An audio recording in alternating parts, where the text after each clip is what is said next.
Greetings, my excellent friend. Welcome to Heavy Metal History. All right, we're good to go. All right, everybody, Welcome to this week's episode of the Heavy Metal History Podcast. As usual, I'm your host, Dustin, all the way from the Cascadian Northern Wilderness, right, Matt? And in Yeah, Mad that's Max Land, that is Matt. G'day, everyone. And this week we have a very special guest I am stoked to have on the podcast, Mike Hill from Tombs, and also from his own podcast, or one of them that I know of, the Everything We Went Black podcast. Welcome, Mike. How's it going, guys? Glad to be here. Good. Glad to have you on.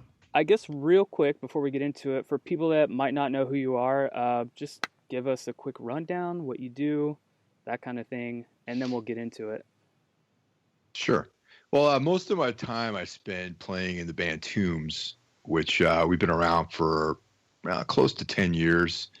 I have a couple records out on Relapse and just recently completed recording our Metal Blade Records debut, which should be out in June. Nice. And in addition to that, I do a lot of freelance writing. I got stuff on Noisy, a couple things with Vice. And then in addition to that, I'm a pretty active podcaster with Everything Went Black, which you mentioned. Yeah. And a horror podcast that I do called Necromaniacs. Oh, shit. I did not know that. Nice. I'm going to have to check that out now. Yeah, that one's like kind of sporadically comes out. It's me and my buddy Mike Scandato. Okay. Who, we put out maybe every 6 weeks we do an episode. We're actually recording one this weekend, so it should Awesome. be out soon. Yeah, so check those out. We had Mike choose 3 albums this week, kind of like we did with Derek on a couple episodes ago. Albums that influenced him or, got him into metal in some way. So the first album that we're going to talk about would be Iron Maiden's Killers. So that's the first one he chose, and we're going to talk about that one first. It's funny. I feel like there's like 2 different factions of Iron Maiden fans. There's like the Paul Di'Anno fans and the Bruce Dickinson fans. We definitely talked about this. Yeah. It's kind of a weird gang almost, like, yeah. But continue, I'm sorry. Yeah. No, that's cool, man. I just feel like, though I do like Bruce Dickinson, I really like Paul Di'Anno. Mm-hmm. Like he's when I listen to Iron Maiden, 9 out of 10 times I reach for either their first record or Killers. Mm-hmm. And I just like Di'Anno's vibe, his voice. Like the lyrics are a little bit more, they're less Dungeons and Dragons and a little bit more like, kind of street level, lyrical content. And I don't know, man. He also had this sort of like kind of hooligan, like punk vibe to him, which is like something I kind of related to a little bit. And, but yeah, like Killers, I remember reading about that record, and I bought the cassette, and, the description that I read was that it was sort of like Deep Purple, sort of vocally, and Deep Purple and Black Sabbath were like probably my two favorite bands, like out of first, hard rock, heavy metal. Uh-huh. And, but this was like faster, and it was like, for lack of a better term, at the time it came out, it was like, brutal, I guess, it was like, dueling guitar solos. It was way before this is like literally like in the early 80s. I was like 12 years old. Okay. And, I picked up this cassette tape I found and, just started really getting into it. And, it was like the album cover too. It was like at the time. Yeah, I can imagine. It was an extreme record. It's like you never really seen anything like that. Yeah, and one thing I do find kind of interesting about that album cover is if you take a look at the first album that they produced, like they had where Eddie's kind of shocked and horrified, then you look at Killers, and then it's almost like it's like the other side of that picture, if that makes sense. Yeah, totally, man. It's like he's more that's aggressive. Really cool.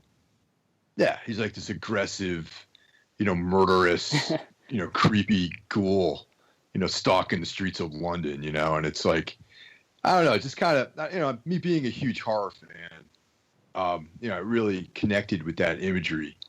Then I looked at the album, the titles of the songs, Ides of March, Wrathchild, Murders in the Rue Morgue. It's all, it all connected. Twilight Zone, it's all connected. And then you get into the actual songs. And, the first 2 tracks on the record, the instrumental, which I call Ides of March, that, then when like that bass line for Wrathchild kicks in, you just want to, like fucking smash things. You know what I mean? that little bass intro when that starts hitting. Yeah, it's got a very unique, very memorable bass line that like immediately you know what song it is within the first 5-10 seconds of hearing it. And it's pretty rare to find something like that. Yeah, totally. And it's and I think I that was back in the days where I just had like this little cassette player that I used to listen to records on, and wore that thing. And then I discovered the first record because, this is like back before like the internet was around, and you kind of stumbled upon things in a different way back then in like the early 80s. And, you hear about this one particular thing. There was like a record store that was in my hometown that was like oddly enough, it was called the Book and Record Store. Very literal. Odd. Yeah.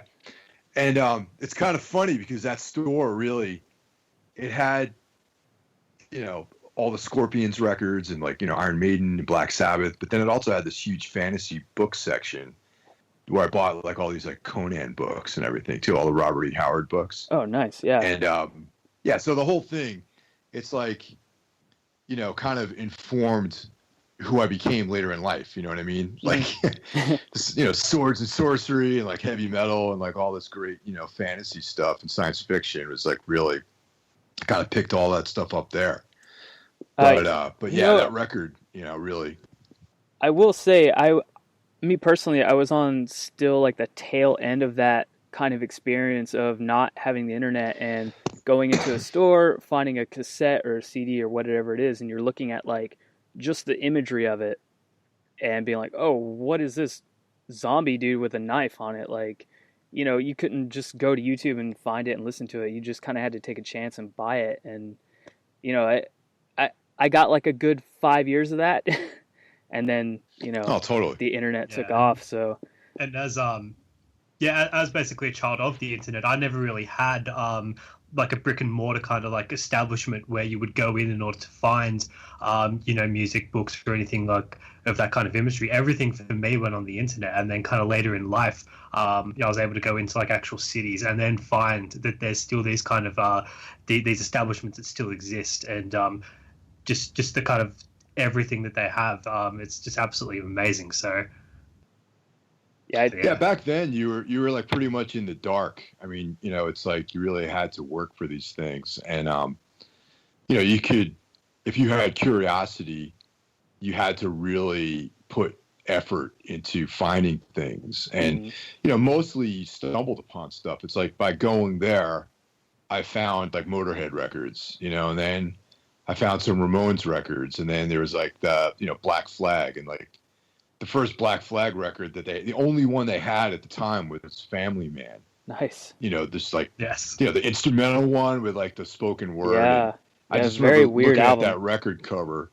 Yeah, and that was the first Black Flag record I bought, and it was because the only one they had. So you weren't really, you had to kind of pick and choose and find things and like pick up little pieces of information here and there and just kind of piece it together back then. So that's like, pretty much with Maiden, it's like I remember, okay, I read about this thing in like a magazine, an actual print magazine, like Hit Parader or Circus or something like that. Yeah, I remember. And like some like defunct like heavy metal magazine that was around, like they used to write about like Motley Crue and all that stuff too, but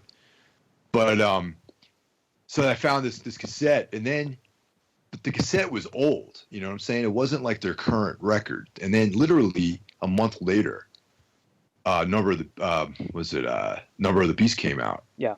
And I'm like, oh shit, this is like, this time it was an LP. It was in the new releases section.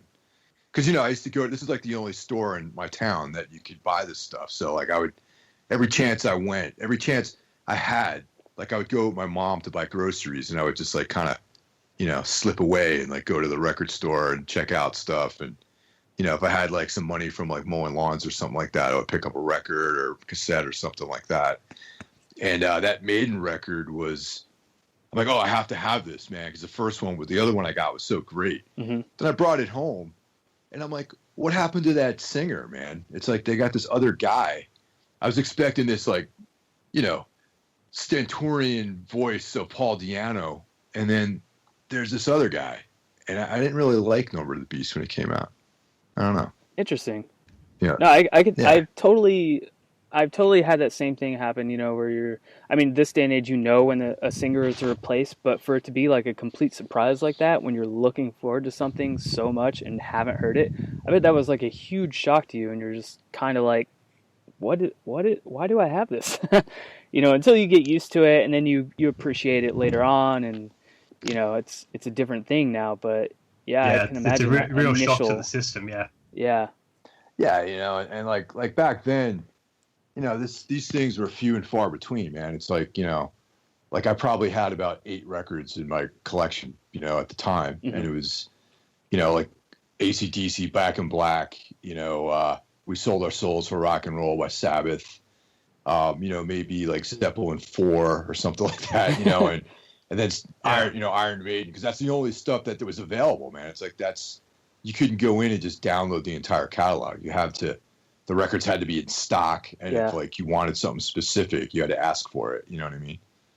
So you're just kind of like groping around in the darkness and finding things, and but that's how you find out. There's a lot of bands this random like hard rock bands that were a little bit before my time, but as a result of groping around in the different record bins, I got into a bunch of different stuff that like is almost like doesn't really even make sense that I would like. You know what I mean? Like the band, like a band like that. Some old school, 70s stuff. But it's all good music, man, and it's all stuff that in its time and place, I'll reach for those records and I'll listen to them, and that's like one of the coolest things about going in the record store is the kind of lost, the archaic world of the brick and mortar record store. Yeah, I have like one exactly, here. Man. I couldn't agree with you more. I remember just being like young. Yeah. Go ahead, Matt. Sorry. I think there's a bit of delay on this recording. Just being young and just getting into like heavy metal as well, and just getting lost down that kind of rabbit hole of I like this. Let me check out this other thing too, because it's based on recommendations, and just getting lost in that. I remember just spending hours in a record store, or just like days in front of like a computer screen, just downloading stuff and listening to it. It was just absolutely just kind of like surreal kind of experience. Yeah, it's definitely cool. It's definitely cool to download stuff. I mean, it's a lot easier to get shit these days, but I took Matt into the Amoeba Records in San Francisco when he came to the States, and it was like a religious experience to him because of how massive it is there. And I mean, we spent probably hours in that place just like digging through everything. And I mean, I used to live there, so I'd go pretty often. But yeah, I mean, I collect a bunch of records myself still, so it's like nice when you can find something that you just like can put on and hold it and look at it and really get the feeling of it instead of like having it on your computer, which the computer's nice, it's convenient, but give and take. Yeah, I mean, these days it's like I travel a lot, just touring and everything, and I have a lot of stuff on my phone and iPod and things like that. So I mean, even it's way more convenient, obviously, now than in the past, having to like lug around like a book of CDs or something like that. Yeah. Yeah. Oh man, I used to have a monster book of CDs. Oh. Same. I had one that was like just in my car that was just constantly just being added to, and that thing was. It would take me about a good like couple of minutes just to like browse through the entire thing just to find the one CD I wanted to listen to. Yeah, and it's like they end up getting scratched and lost. Yep. Someone spills coffee on it, and it's just like it's a really inferior format, I think. So back to Killers for a second. we're kind of talking about, um, you know, Deano's vocals and everything. Um, I know one thing. Maybe this is just me on this, my personal opinion on this record, but do you feel like maybe he kind of stopped giving a fuck a little bit on this record? Like they don't sound as I don't know, they just don't sound as like good as the previous record to me. And that could be the I recording. think that I never looked at it that way, but there is a lot more vocal subtlety on the first Iron Maiden record because there's the song that comes to mind is "Strange World." It's like that ballady kind of jam that's on the first record. Mm-hmm. There's not a whole lot of that on Killers. He's just kind of going for it on the whole record. And there's a documentary. It's like apparently Iron Maiden existed 12 years before Bruce Dickinson even joined the band, and they had like a whole array of other singers before they even got to Paul Di'Anno. Yeah. And that's like one of the things they said is that he just like was too much of a derelict to really function in the band, and it could quite possibly be that around the time they got to recording Killers that he'd started his like I don't give a fuck era of his career, and maybe that's where some of his vocal performances might have suffered from that, but that being that being the first Maiden record I ever got into, to me it sounds brilliant, you know what I mean? But I can see there's a little less vocal subtlety on that record. No, I mean I totally get it. Like if when you find that one thing and it's like the first thing that you found of that band, it's special in a different way to you that nobody else will ever understand. I love stuff like that, and I totally. I mean, I still think it's a good record for sure. I mean, anything up to Fear of the Dark, I think is pretty much solid Maiden stuff, personally. But yeah, and one thing that I find unfortunate is all of the '80s era of Maiden. I think this is the one that's overlooked the most. Yeah, I could see that, because definitely the I mean I'll completely concede that Bruce Dickinson is a far superior vocalist than Paul Di'Anno, and I just think the band was evolving and they needed a guy like Dickinson to be in the band if they were going to take it to go the next up level. against, to be like Judas Priest or something like that, you know what I mean? Mm-hmm. It's like you got Rob Halford and Maiden was like rising. And to get to that next level, they needed a guy like Dickinson to do that. So, I mean, it makes sense to me, and apparently Di'Anno had taken himself out of the equation by being, a hooligan. So, I mean, it makes sense, but for me personally, I kind of like the street level vibe of Killers, Yeah. I know we were talking about it on one of our episodes. I think by the time the first Maiden album come out and Priest had put out British Steel, that was like their 7th album or something like that. So it was like 6 or 7. Yeah. So they had like catching up to do in a sense because they're both legendary in their own right. So. Oh yeah, Maiden definitely was like the New Jacks, like on the scene, compared to Judas Priest, you know what I mean? The Priest was like, going since like the early 70s, I think. Yeah. If I believe so, I think they started in like the early 70s. Actually, Scorpions like were banned in like 69, I think. Whoa. I think that Lonesome. Yeah, I think the Scorpions were they had a bunch of records out before anyone even paid attention to them in the United States, Yeah, I looked it up a couple times, and every time there would be lists of stuff that would out, it's like there's at least one Scorpions album a year, and it's like, dang, man, I didn't know this band had like that much output. It's bands like that really, it's funny, man. It's like, I think more so than any other types of bands, like a lot of those bands in the 70s really, sort of inspire me in a lot of ways because they were all, like Thin Lizzy, Maiden, Judas Priest, Scorpions were so prolific and they continued to put out quality records. And yeah, I'm a huge huge Thin Lizzy fan, and any chance I get to like talk them up to anybody, I'm like, no, you're missing out, man. Like, go find Black Rose, go find Chinatown, like, just even their later stuff, man, like Thunder and Lightning. So yeah, good. totally.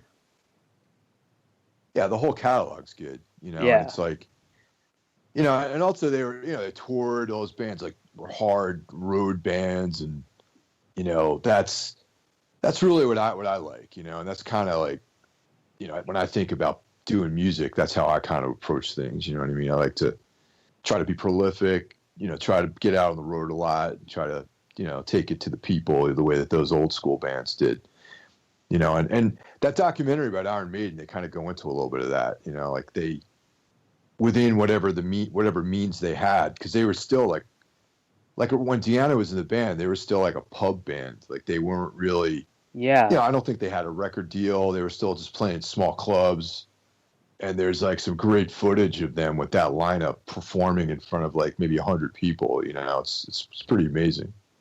Yeah, I do think that's one thing that people tend to forget about Iron Maiden is like, you know, at one point, man, they were just a regular local band, even though they have like this prolific status now, and it's kind of crazy that it just gets swept or forgotten, you know. Yeah, and it's funny you mentioned that, Mike, because Paul Di'Anno actually came out into Sydney, I think at the start of last year, and one of my coworkers went to go see him, and he was like, yeah, it basically just captured, like, as you were talking about, like, it's that kind of that small kind of club vibe. That's exactly what it was. Yeah, totally, man. He had a band called Battle Zone, which was right. I don't know if he's still touring under that name or if it's just Paul Di'Anno. No, I think it's just Paul Di'Anno, but they definitely played a few Battle Zone songs. Yeah, I would love to go see that, man. It's like every now and then I try to keep my eyes out to see if Deanno's playing somewhere in you know, close by.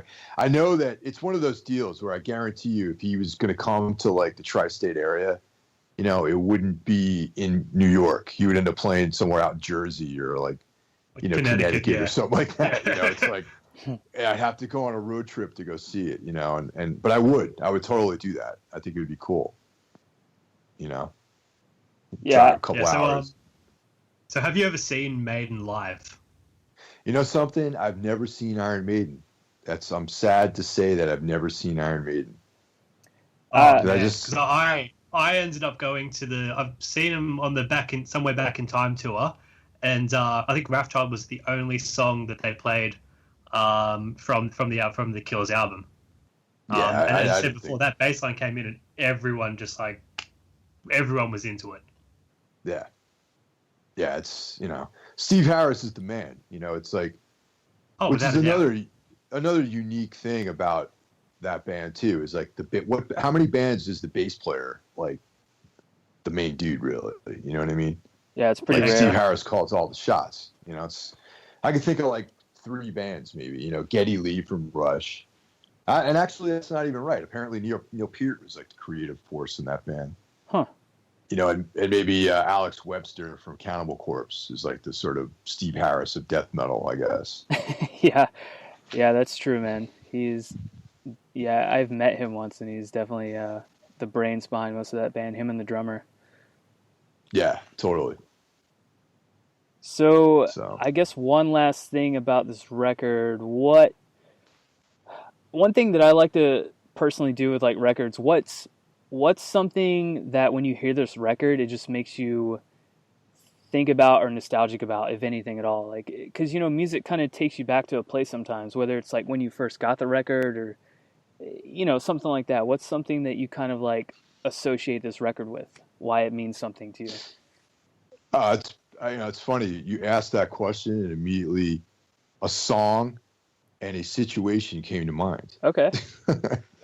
So the song Innocent Exile is like probably my favorite song on Killers, and it just reminds me of like being, you know, a young teenage guy and being rejected by this girl that I like really in my like prepubescent mind, I had my whole future planned out with this girl. Yeah. And you know, we were going to get married and have kids, and all this great stuff, and of course, totally got rejected by her. You know what I mean? So, of course, I turned to Iron Maiden Killers to sort of ease the pain of that situation. So yeah, sitting in my basement, like lifting weights, my parents' basement, lifting weights and listening to Iron Maiden Killers, and trying to like soothe that young man pain is like what I think of that record. That's like exactly the kinds of feelings I have.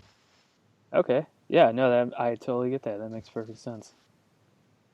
That's cool, man. Yeah, I kind of got into this a little bit with one of our guests, and I thought it was on to something because, we were just talking about like songs and memories and stuff, and I was like, oh, it's cool. I wonder like, what everybody else's kind of experience with that kind of stuff is. So that's cool to hear something like that. Yeah. So those angsty days, man, they're tough. I can't even tell you how many times totally. I've like put on a record at full blast just to get something out, Oh yeah. Oh, we've all been there. Definitely, everyone's felt those feelings before, Yeah. All right, so Metallica Ride the Lightning. Is that where we're going next? I assume, right? That's the logical next step, I think. Okay. Is Metallica Ride the Lightning, and there's actually now that we're talking about all this Iron Maiden business, it's like Metallica. I mean, a band that in the early days was very, very much influenced by that new wave of British heavy metal sound. Yeah. And so Metallica is almost like an extension of Iron Maiden in some ways. Like a more aggressive, faster, more brutal version of those early bands. And I think that's what attracted me to Metallica earlier on was, well, first of all, just, the velocity, like the speed, like at the time, them and, Metallica and Slayer were like the two most extreme bands around, in my opinion, at least that I was aware of. Yeah. And one thing that I do make point to Dustin as well, I feel like metal basically it kind of started, it kind of originated, and all kind of like it came out of Britain. But then as soon as bands like Metallica and Slayer came along, I feel like for you Americans, it's something that you can hold on to that's yours. Definitely. Like the same way that like when people talk about AC/DC, that is something that us Australians, that is something that we can claim that is ours. Yeah. You know something, man? I failed to mention AC/DC as being in that original 8 records that I had. Oh, I thought I said Back in Black. Yeah, you did. Back in Black, yeah. But I actually have a soft spot in my heart for Australian bands. Like I love AC/DC, Beast of Bourbon, all the Nick Cave stuff. Like it's Cosmic Psychos, Nice. Rose Tattoo. Angry Anderson. Fucking love Angry Anderson. Yeah, man. See, that's all like stuff that there's like this common thread that all those bands have. Like even Beast of Bourbon, who are like a little bit more, a little bit more smooth and kind of bluesy, but there's like this drinking and fighting element to their music that I don't know. I just like that edge that they have, and it just also all those dudes just seem like they'd be cool to hang out with too, and that's no doubt. No doubt. Yeah. I'm out of the loop on that one. I don't know who any of those bands are. I guess I need to go do some research and look them up, right? I'll send you some links, don't worry. Yeah, Matt knows. Yeah, too. totally. He's like my pulse of Australia.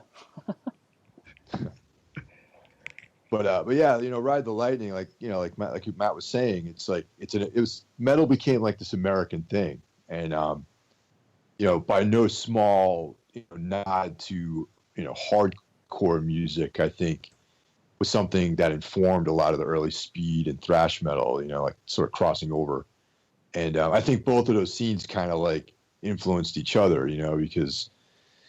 Along the lines, I mean, you see pictures of Metallica or Cliff Burton would be wearing like, Misfits t-shirt or like a GBH shirt or something like that. And, it made sense that Metallica sounded the way they did if they were taking like new wave of British heavy metal, and like, the Cro-Mags or something like that, and they're kind of smashing it all together, and they came up with this, I do definitely think that with American metal, it was at least a little bit, not entirely in part, but it was one of those things where it's like, oh, well, we can do that, but we want to do it faster and angrier than, you know, what Britain is doing in a sense, you know.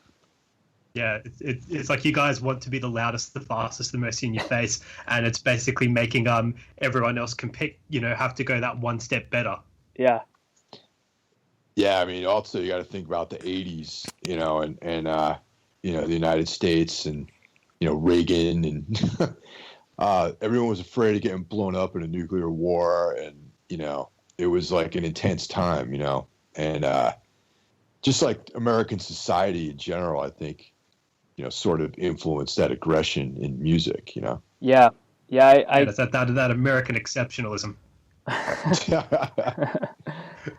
Oh man, yeah, that's one thing we talk about sometimes too, is like seeing how the current state of the culture like seeps its way into like the writing of the songs, and you know, like inspires the stuff like that, because you know, I even right now with everything that's going on, it's like, you know, people have talked about it, but we're waiting for like what's the next thing that, you know, people are going to get angry about and put into music, you know, that's going to create that next wave of whatever it is that's going to come, you know, because it's going to happen. Well, I think it's here in the United States, at least, you know Yeah. what I mean? I think that, you know, we have that now. We have like something that's worse than Reagan, you know what I mean? Like in the 80s. Infinitely. Because, you know, and it's like, it's going to be interesting to see how it affects our culture. Yeah, I mean, obviously now there's protests and people are rallying together, and, you know, there's a lot of intensity that people are feeling. But as you know, as the years go by within this 4-year stretch, it'll be interesting to see how culture, you know, modifies to sort of reflect some of these feelings. You know what I mean? Yeah. It's like who's going to be the next Rage Against the Machine? Exactly. Yeah. You know. Man, it's obviously going to be us. I don't know. You know, I have to say though, man, I did talk about this on not our last episode, the one with Derek, because we were talking about And Justice for All with him, and that's his favorite Metallica album. But I was like, man, Ride the Lightning is my favorite Metallica album, so I'm like, super stoked to talk about this one. No, totally. I think unanimously, it's all of probably our favorite Metallica album. Yeah. Yeah. Oh, dude. Yeah, because it's like I think you know, this one was kind of like like, you know, Kill 'Em All, and it was sort of like the bridge from that, you know, attempt of trying to capture what they're trying to do into like the more progressive stuff they did. But this is like, it has like, you know, progressive vibes on it, but it's definitely more like in your face and kind of brooding. And that's why, you know, to me, this is my favorite Metallica record. Yeah, this whole album has like just an inherent feeling of like dread in it, but in a fast way, if that makes sense, you know? And I mean, and let's face it, man, like James Hetfield is probably the best rhythm guitar player in metal. You know what I mean? And it's this record, I think, like his riff writing, you know, really shines, man, especially in like, my favorite track on the record is For Whom the Bell Tolls, you know? And it's like, you know, that's like not a fast song, but it's like, it just is so well constructed, and, you know, it creates like a very, you know, sort of dark vibe, you know, I think because of the tempo and the lyrics and all that stuff sort of play together. And yeah, this is another, you know, as a kid, like listening to this stuff, it definitely, you know, it's like scary, sort of like listening to this music when you're like, you know, a young, impressionable kid, you know? Yeah, and I mean that album cover with like the lightning and the electric chair, I mean, that really can be really impressionable. If you're just like looking just through random cassettes, through random records, you just find it. I really do think that it is very iconic. Oh yeah, definitely, man. And yeah, it's a shame that Metallica ended up going down the paths that they did, you know, after you know, from the Black Album on. But but this, you know, this is something that, you know, that people, I hope that people look back on these records the same way that, you know, we do. That's a question I actually have. It's like, do you think that there are Metallica fans who only like the stuff they did in the you know, from the 90s on, or, you know? There are. I used to work with one.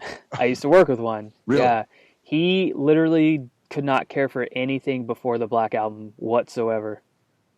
And I just asked him why, and he was like, "Oh, it's just too fast." And I'm like, "I get it. It is fast, but I mean that's thrash metal. That's what they were." And he likes the kind of, I don't want to call them rock because they're not a rock band, but you know they have wrote rock songs. You know.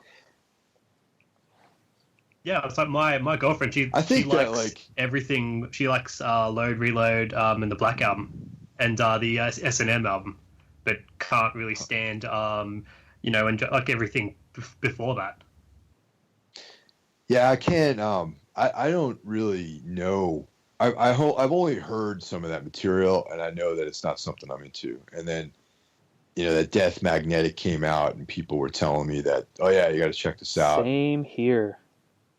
Yeah, I just don't feel it, and apparently their brand new album is pretty good too, but I haven't really heard anything from it, Maybe I should check it out. Yeah. So it's worth checking out? Oh yeah, it's definitely worth checking out if you have if you need like an hour to kill. Yeah, definitely check it out. There's some pretty good songs on there.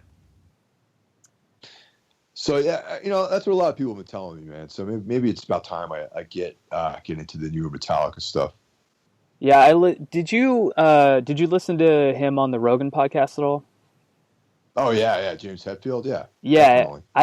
I almost like I'm kind of in the same boat. Like I haven't really felt compelled to listen to the record, but kind of after listening to that podcast, I almost went and listened to it.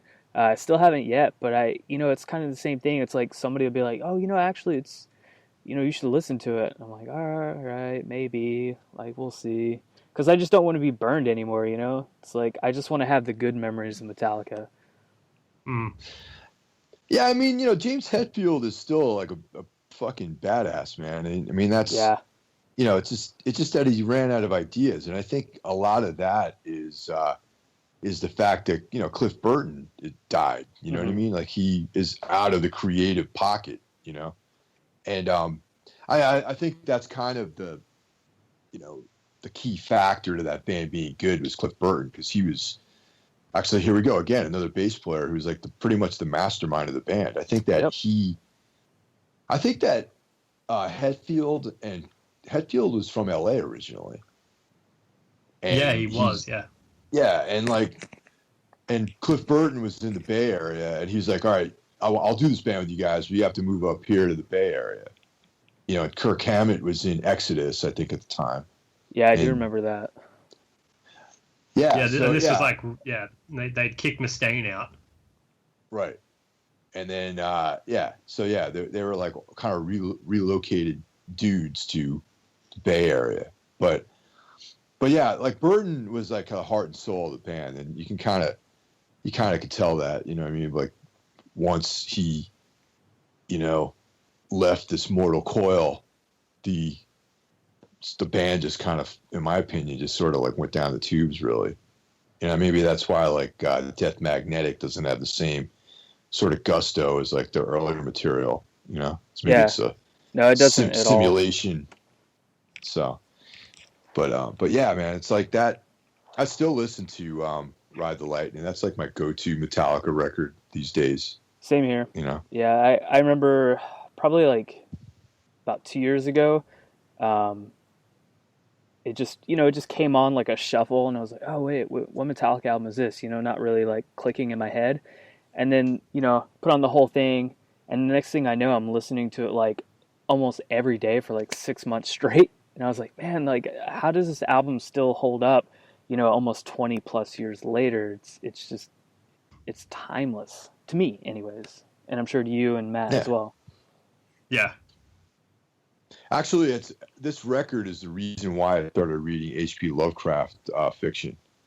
Oh. There's a song, The Call of Cthulhu. Yeah. It's like, I'd heard, from all of my Robert E. Howard Conan reading, they mentioned, the Elder Gods and all this other stuff. And then if you are familiar with Robert E. Howard, you read that he'd written letters to H.P. Lovecraft and all that sort of stuff. And then the second sort of presentation of Cthulhu in the song Call of Cthulhu, that's what sort of like motivated me to explore that fiction. So yeah, I can trace back my fascination with H.P. Lovecraft to that, Ride the Lightning by Metallica. Oh, dude, that's awesome. Yeah, I think I know the one thing about this album that stands out for me, obviously, is the slowest song on the album. Jesus Fade to Christ. Black. Yes, sorry. Yeah, Fade to Black. My mind just like literally brain farted.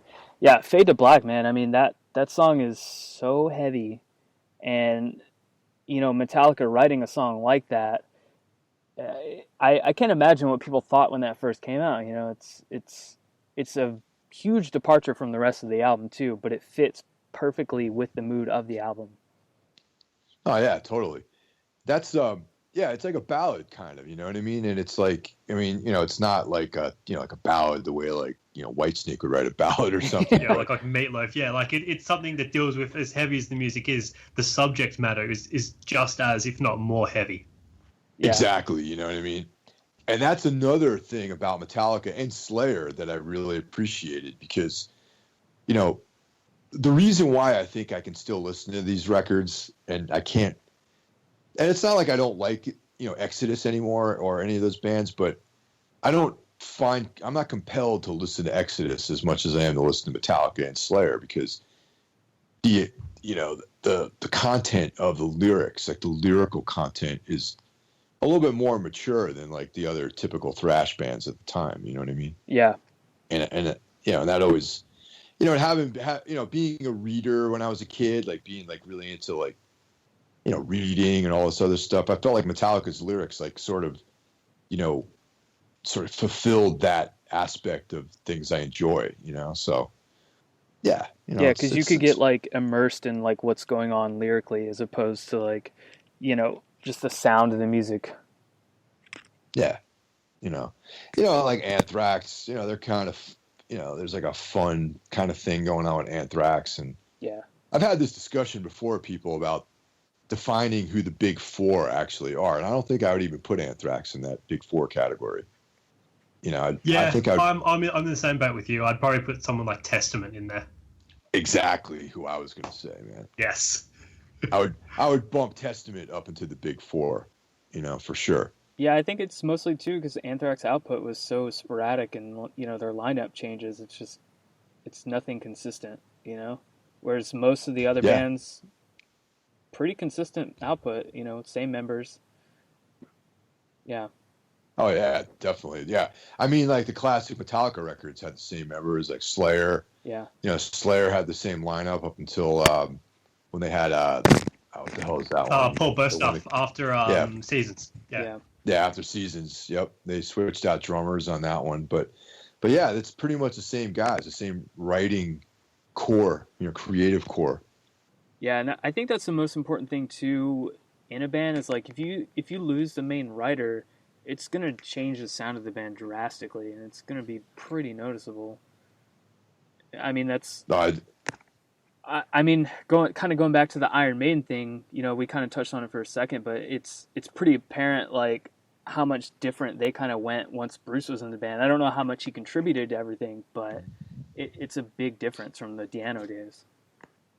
I actually wondered about that too, because Steve Harris being such like my impression of him is that he's this sort of heavy-handed, leader guy. Yeah. I wonder if he wrote the lyrics too. He did. He basically wrote like the music and the lyrics for it. And I feel like that he probably changed it up because he knew that he can probably do more things like kind of differently. He can kind of expand because Bruce was in the band now.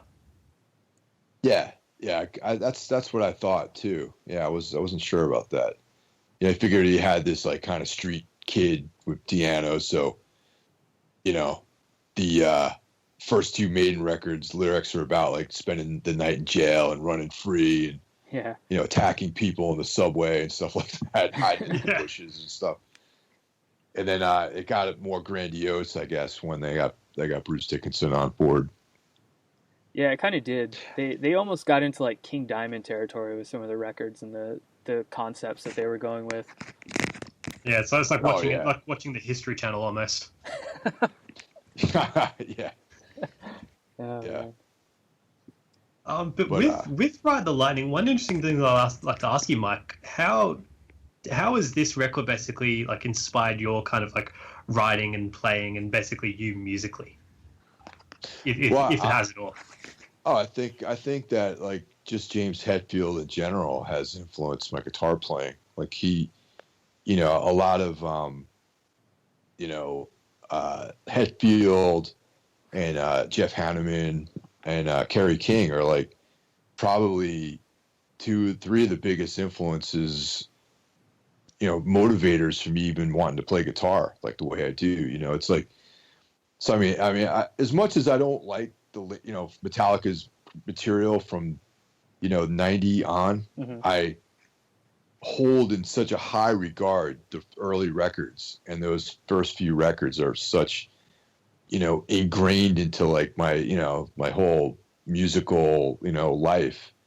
And James Hetfield specifically, I mean, just his approach to playing the guitar is like something that's really influenced the way I approach the instrument too, and writing and everything, and that's in this record specifically. I think that's got some of his best work on it.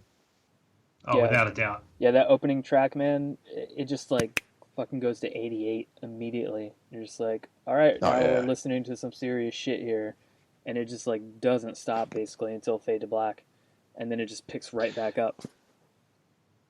Yeah, totally, man. It's like this is the stuff that I learned how to play guitar. I learned how to play guitar learning these songs. You know what I mean? It's like, specifically the Metallica's material, and then Rain and Blood by Slayer, and that's all the stuff that I wanted to play when I first started picking up the guitar. And this is like definitely like special in that whole pantheon of music that I got into. Yeah. Yeah, I know for a while when I was trying to play guitar, I got a little too ambitious and thought like, oh, I can just learn the solo from one, no problem.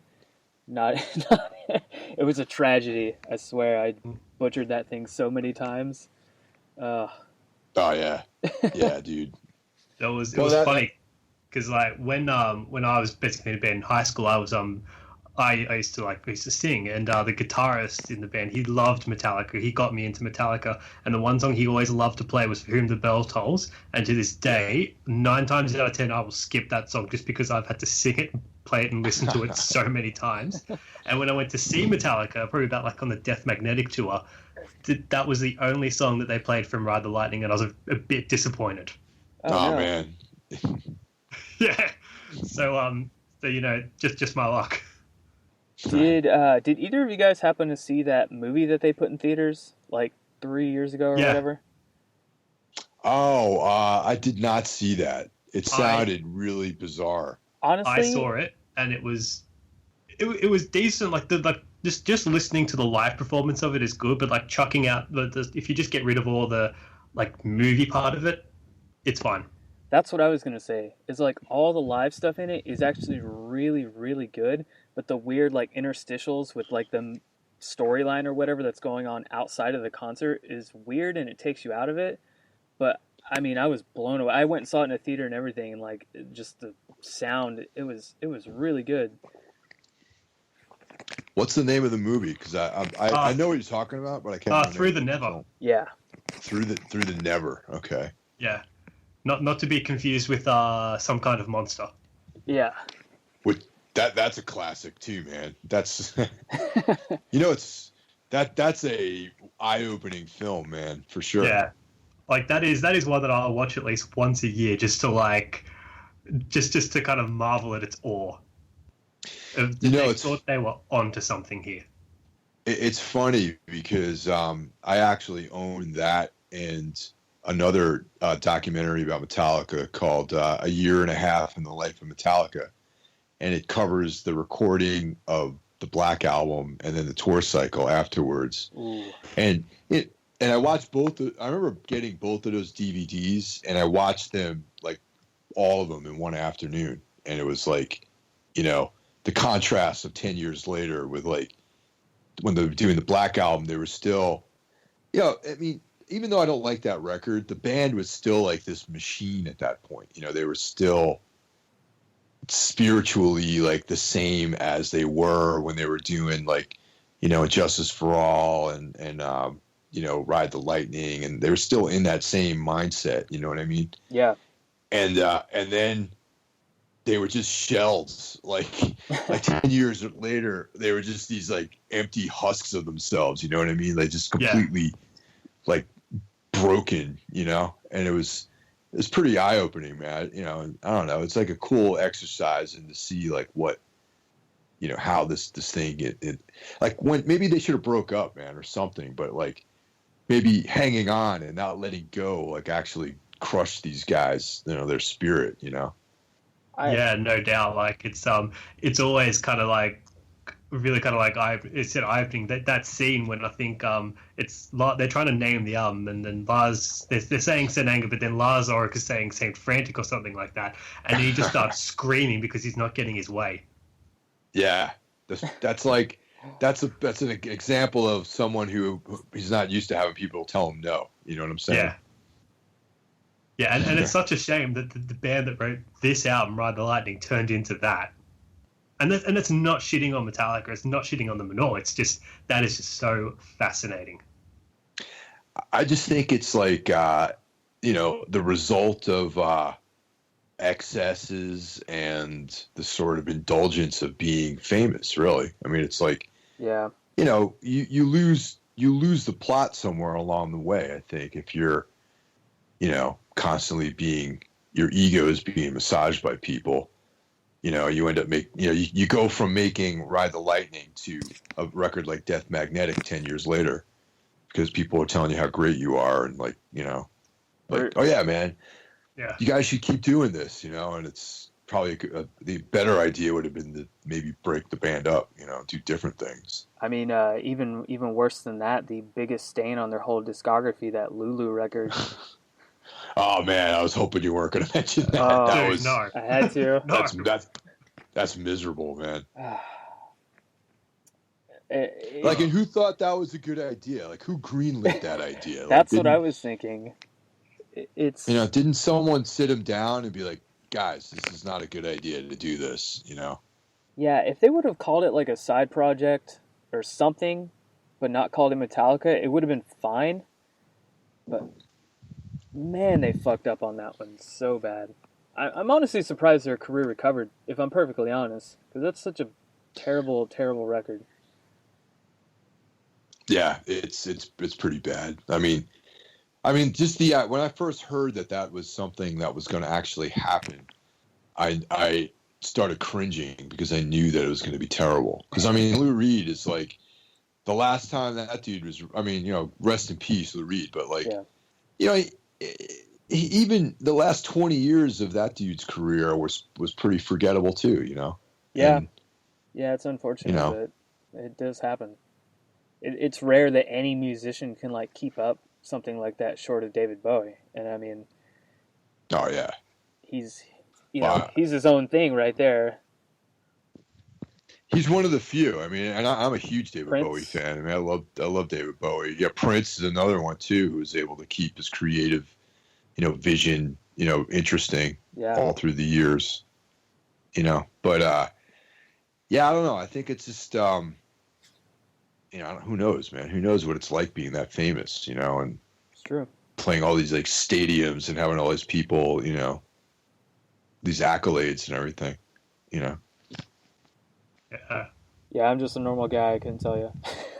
Yeah, no, I certainly couldn't either, Right. you know. So I guess that brings us to how did you find the Godflesh record? You know, actually, it's funny. There was a article that was in, I want to say it was in Spin magazine, maybe in like the early '90s, Mhm. and they were talking about this new style of music called grindcore. Yeah. And you know, it was basically an article about the early Earache Records releases, and you know, they talk about Morbid Angel, Carcass. Carcass, and that's actually how I got into death metal. You know, it's like through this article I read because it was like maybe 1991 or 92 or something like that. And, I was like,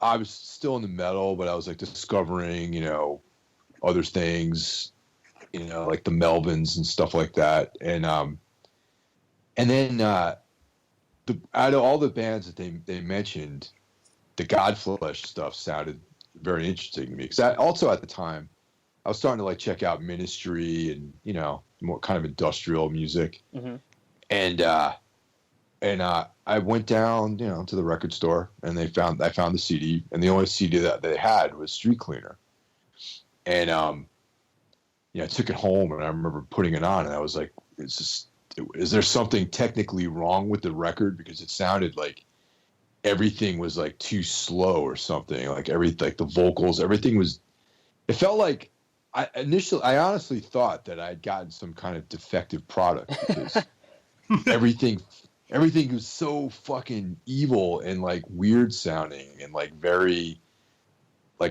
like someone had slowed everything down somewhat, and I didn't even know if I really liked it at first. I was just like, I don't know, I just wasted $12 or whatever the hell it cost back then. Yeah. And it was something that I listened to once, and I just didn't listen to it again for like a year. And then like one day I just started listening to it and it really grabbed me. And this is the only Godflesh record that actually sounds this way. Yeah, they get a lot softer later on. They're just different, like just different. This record definitely stands apart from the others. And one of the things that I discovered in that year that I didn't listen to the record was the Swans. Like I'd started listening to the Swans, and then it sort of made sense with that context why Godflesh had made a record like Streetcleaner, because it was kind of like, this like super dark, very subterranean sounding record. And so yeah, I just got really deep into that record for like, after having heard the Swans, I went back and listened to Streetcleaner. And yeah, it's a fucking really intense album, man. It's still listenable today. It's like that. Once again, that's my go-to Godflesh record. Yeah, it's one thing we usually do, like before we record, we just kind of like listen to the records so it's like fresh in our minds, what they sound like and everything. And I have to say, I hadn't listened to this record in a long time, to be honest, because I've always been like on the fence about Godflesh. Yeah. Man, listening to it, it's funny too, because you were talking about that movie Hardwired in your latest episode of your podcast. Oh yeah. It reminded me of that movie, like easily. It sounds like the soundtrack to that movie. It's like all techno and machine and man, it's definitely got a mood to it all on its own. Oh yeah, and it's super noisy too, man. And it's like it's all bass and drum machine, and the guitars are like just textures, And dude, I went. These guys were playing at a festival here probably about like 3 years ago, and I think they were playing either before Fear Factory or after Fear Factory. And I was just I was with a mate. He didn't know who these guys were. I'm just like, just check this out. Just check this out. By God, this was the loudest thing I heard all day that day. Yeah, they definitely turn it up, man. That's for sure. Yeah. And it's funny too, like hearing, like you can basically hear the influence, like this album, you can hear the influences of it come, in other bands like Fear Factory, like other Ministry stuff as well. So I really do think that this is like a pioneering like album for kind of like the industrial kind of movement. Oh yeah, definitely. It's funny. Ironically, I do think that this record influenced Ministry, even though most people would think the opposite. I think that there's that one record by Ministry called Filth Pig, which to me sounds like Al Jorgensen discovered Godflesh and was like, oh, I'm going to do this. I'm going to make this like metal, industrial, like more slow, heavier kind of thing than the other stuff he was doing, Yeah. I think, another thing about this record too is like, one thing you know, the main guy, Justin Broderick, like he's taking two influences of things that he played and liked to listen to and just kind of put them together because he was, in all these grindcore bands, but at the same time, he would go home and, like you were talking about, listening to the Swans and uh, I forget some other bands that he had kind of mentioned, but all those kind of like synthy kind of industrial type Skinny Puppy, I think maybe he mentioned, but yeah, Yeah, he just kind of probably. like took these two things that weren't together at that time and just like he's like, well, fuck, I'm just gonna do them together, and it just made like a whole new thing. It's crazy that when people do that. Yeah, totally, man. And it's funny because, like I said, just didn't have the musical vocabulary, I think, to appreciate Street Cleaner when the first time I heard it. Because I thought when I was going to pick this record up, I'm like, okay, cool. It's going to have a drum machine on it, but I figured it was going to sound like Morbid Angel or something like that, just with a drum machine, Yeah, And and then I'm like, I don't know if I like this or not, So I just stopped listening to it. But then I remember reading Henry Rollins's books and Rollins referring to the Swans in one of his books, and that's what prompted me to check out the Swans. And then I was like, oh wait, this is like kind of like what's going on in Street Cleaner. So yeah, it's kind of cool when that happens. You kind of connect the dots and everything, yeah. I think Yeah. that's the most interesting thing that we always look into is like where did these bands start coalescing and kind of going off into their own thing? What did they take from to make the new thing? It's so interesting, man. Like just all these different influences from different genres that just kind of get mashed together to make something completely different. And the version of the record that I had the EP connected to it, the Tiny Tears EP, which is like 4 additional songs. It's like a bonus track on the CD that I got like back in the day. And all this time I thought it was all one record, but apparently it's 2 records. Yeah, I was reading about Go that. figure. Yeah, they kind of did like the little 4 song, and then Earache was like, "No, you guys should do a whole album." And they were like, "All right, we'll do a whole album," and they just kind of went with it. Yeah. Unfortunately, I never saw them back in the day. You know what I mean? Like I know they toured the States a few times, like in the '90s, but the only time I'd ever seen Godflesh is during this reunion phase that they're on. The second era of their career now. Yeah, I was about to ask that because they put out that album last year, or maybe the year before. I kind of forget, but yeah, Yeah, I think going it was on the year road. before last. Yeah. It's it's funny because his other thing, that Yezu band he I was was doing, just about to mention that, so that's perfect.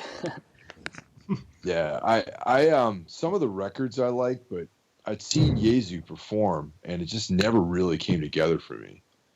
Yeah, that's gonna be So a hard one when to listen to. It's nice to listen to like kind of on your own, but I don't think I could sit through it live myself either.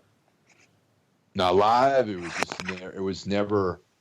There was always something wrong with the performance. Like there was some technical problem, or like the vocals were too loud, or I don't know. There was always some engineering issue that was going on in their set that just ruined all the times I've seen them play. So when I found out that Godflesh was reforming, I was kind of dubious about the whole thing. And I remember they played Maryland Death Fest, and I was like, all right, cool. I'm gonna go down and check them out. Napalm Death is playing, so if Godflesh sucks, at least Napalm Death's playing, and those guys are always good. So, Yeah. Yep.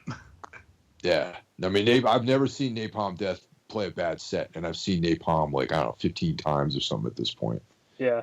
And but when Godflesh played, it was the truth, man. It was fucking awesome. It was like everything I hoped it would be. So I've seen him a few times now, just like, over the years they've been, putting out records and doing tours and playing shows and all this sort of stuff. So it's been cool. That's always good. I mean, I mean, this, I'm sure, but half the times it comes down to like, do they have their own sound guy or are they using house guy? Like, did somebody fuck up something on the stage? There's so many factors that could have fucked that up when they were, sounding bad, and it's unfortunate too because it does ruin the experience. Yeah, and also like you know, in a rock club or heavy metal type setting, Yep. They're a band with like a drum machine or sequence drums or something, and a lot of sadly, a lot of people don't know how to properly mix that stuff in a live format. Yeah, I was just about to say, like, even though they do have they had the drum machine and it's all kind of programmed, it was still done in such a way where, at least when I saw them, where it still sounded real, and it sounded like it was like actually someone was up there, playing the drums up there. So I really do think that is a credit and a testament to basically how to the kind of band they are, and then the kind of show that they put on. Yeah, no, totally. And Justin Broderick really is a creative fucking juggernaut, man. Like that dude really. He doesn't stop. Nah, I mean he puts out there's like tons of stuff I don't even know. I've never even heard that he's done. That I'm sure is good. Yeah, it's such a huge body of work. He's been kind of going at it since he was like 17, basically too. I can imagine if I was 17, man, I don't know if I would have like the just willpower to even concentrate on anything long enough to make something as much as he did.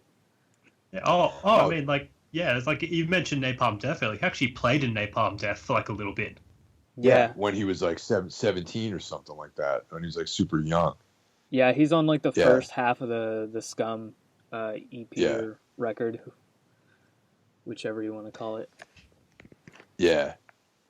But it's funny when you read about guys that are like, teenagers writing this music, like Ian Curtis in Joy Division. He killed himself when he was 23 years old, and it's like all those great songs, he wrote, but he was like 19 or 20, 21 when he wrote all those Joy Division songs, and it's like it's crazy to think of some young kid doing that. You know what I mean? It's like blows my mind. Yeah, it's that young kid angst sometimes, man. Just works. It motivates us. But like with Ian Curtis, though, he sounds like so world weary, man. He sounds like like this old soul or something, man. It's crazy, Yeah, I agree with that. I tell people sometimes too, is like, and this is not like, I mean, I hope it doesn't sound like a bad thing, but he sounds like a guy that is been singing at the same club all of his life, and he's just really tired of it, but he's still putting like all of his emotion into it. You know what I mean? Yeah, I could see that. That's pretty apt description of if you were to sort of describe what his vocals sound like. Yeah. That's just my take on it. I don't know. Everybody's a little different on him as far as the people I know and talk to about Joy Division. So,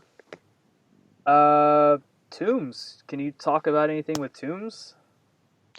Yeah, we're we, like I mentioned earlier, we just finished recording our latest record, and that'll be out in June 23rd is what I've been told, and pretty excited about it. We're going on tour in a couple weeks in the States.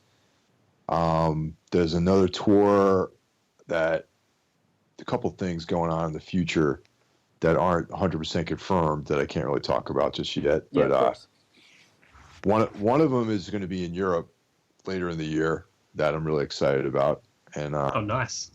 Yeah, so it's going to be a busy year for us, and I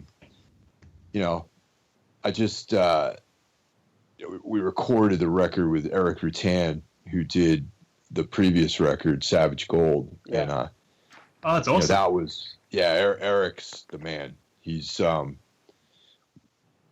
pretty much. Let's put it this way: his body of work speaks for itself. Yeah, totally. But like specifically for me, the record that we just finished recording is pretty much the sound that I've been searching for since we started doing the band.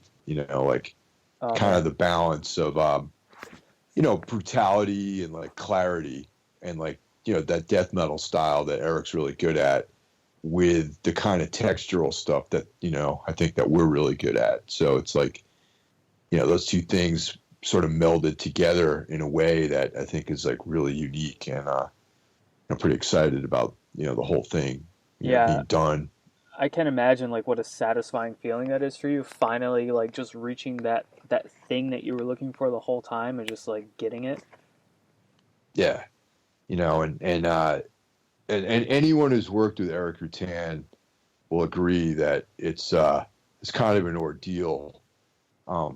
Yeah, I mean nothing. I mean this in the best possible way. That he's a perfectionist, and he drives the best performances out of you, one way or the other. And his attention to detail is like to a degree that I've never experienced with any other producer or engineer or whatever. So, and all those little details add up to this like sum, of all these little details of, and it just, it's like the sum is greater than the parts, I guess, is what I was trying to say. And, yeah, it was a real honor and a pleasure working with Rutan. And, like I said, this is our second time around with him, and it's the first record, Savage Gold, I thought sounded great, but this one, it's like we just took the things we learned from Savage Gold and applied that to the new record, and I'm like even more like happy with the way it came out. Oh, it's awesome to hear, man. Yeah, I'm stoked. Yeah, I don't know if the songs are any good, but like it sounds good at least. No, you guys definitely. I mean, it's been like what 3 years since Savage Gold. About that, yeah. Yeah. And we did. We had an EP out in between that, so yeah. Yeah. Oh, actually, dude, that's something I wanted to talk about. How did the cover of David Bowie's Heroes come about? Because that is such a good fucking cover. Oh, thanks. That's I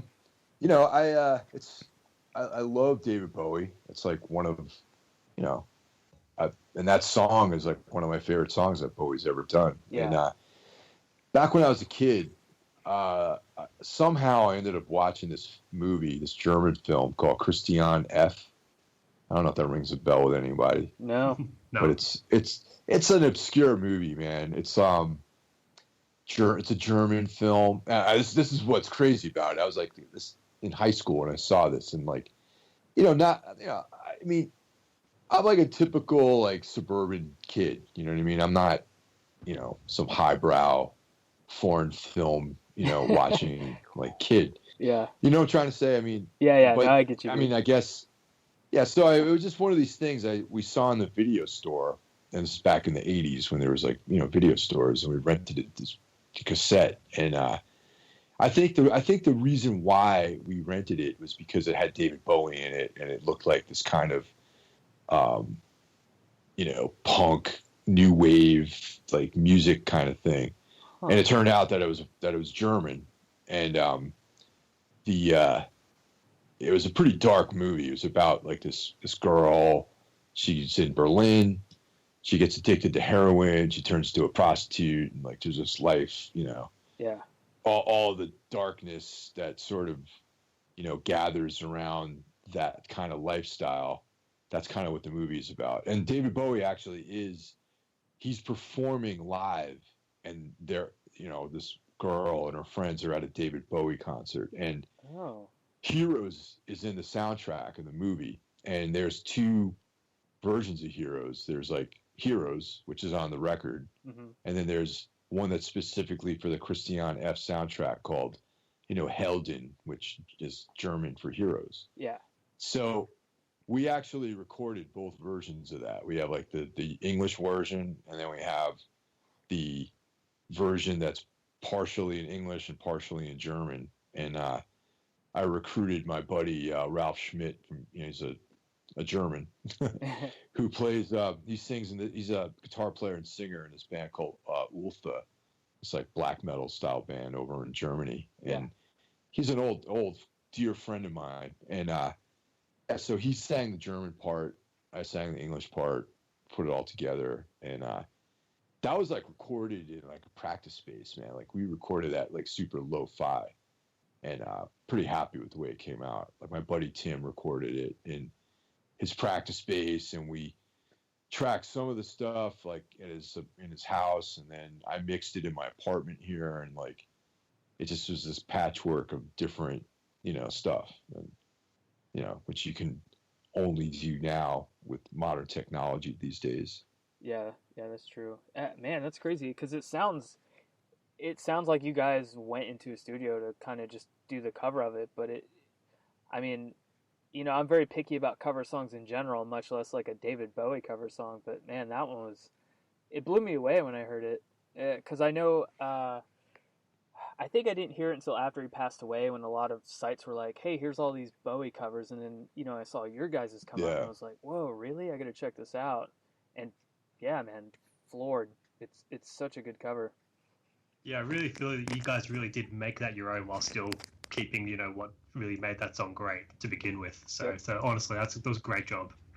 Oh, thank you, man. Like, it means a lot to me because it's kind of funny because like my whole life, I feel like I was sort of like destined to do a cover version of that song. It's probably my favorite Bowie song, or at least one of my favorites. And I have that score for that film, the Christian F score, like on vinyl. Like I bought it.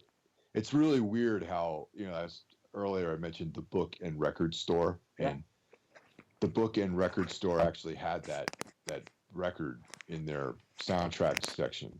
So it's just weird, these random, I mean, I didn't grow up in the city. I grew up, like I said, in the suburbs, and it's like, a bunch of like middle class, in that environment in that particular time. It was just, I felt very fortunate that these things were able to find their way into my community somehow. So it's like, it's just cool. I think they probably got one of those soundtracks in, and I probably bought the one they got in. So I have it in my collection somewhere. Yeah, especially for what seems like such a kind of obscure movie. I bet that's like a solid find for you, man. Oh yeah, totally, man. Definitely. Yeah. That's crazy. Well, man, I think that wraps it up. I don't want to take up any more of your time. Any last words about these records or anything you got going on? Well, I probably think fixing to listen to Killers right about now. Yeah. I'm kind of in that mood again. So yeah, I might spin that before I go to sleep. And and just we're new record's done. It's going to be out in June. We're going to be touring with Ringworm in March.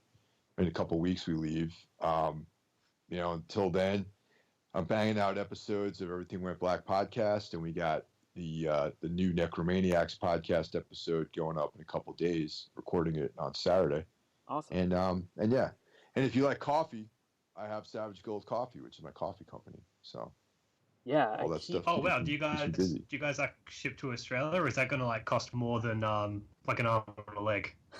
Actually, do you have Amazon Prime? No, that actually service hasn't come out here yet.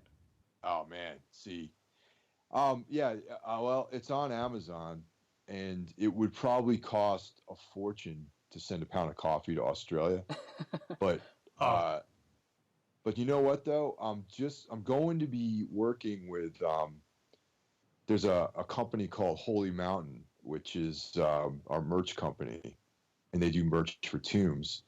And he's going to be taking over some of the web store for Savage Gold Coffee. So he might, since he's a shipping professional, it's like there might be some international thing that he got worked out. I don't know, but yeah. I know like in my experiences doing my part of the mail order, it's like super, super expensive to ship overseas. So yeah, unless you have Amazon. Yeah, but Savage Gold is available on Amazon. So if you have Amazon Prime, you can get it for, reduced shipping costs and that kind of stuff. No doubt. Do you guys have any Northwestern dates coming up for your tour? As a matter of fact, we do. We're playing Oregon, Seattle, Portland. Perfect. I think we're playing a show in Eugene. I will either be at a Portland or Seattle show myself. Yeah, hit me up, man. Like, you can go to like our Facebook page has all the dates and everything. Okay. And or And if just let me know, like email me like what date you want to go to if any of them work out for you, and I'll put you on the list or something like that. Oh, cool, man. Yeah, thanks. That's awesome. Yeah, we'll put up links to the coffee, your podcast, everything like that in the descriptions, and we'll make sure we get more crossover there for you.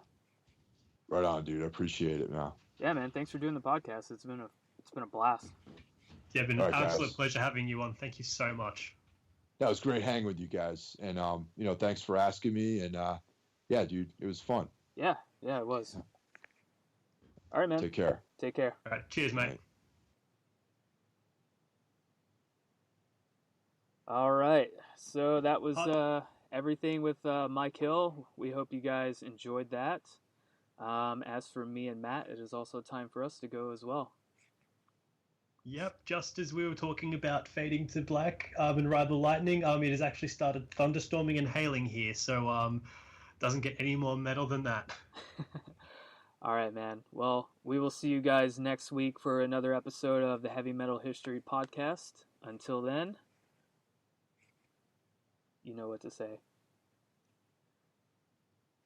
Platforms, you can find me at the Matt Jordan at pretty much everything. Dustin, where can people find you?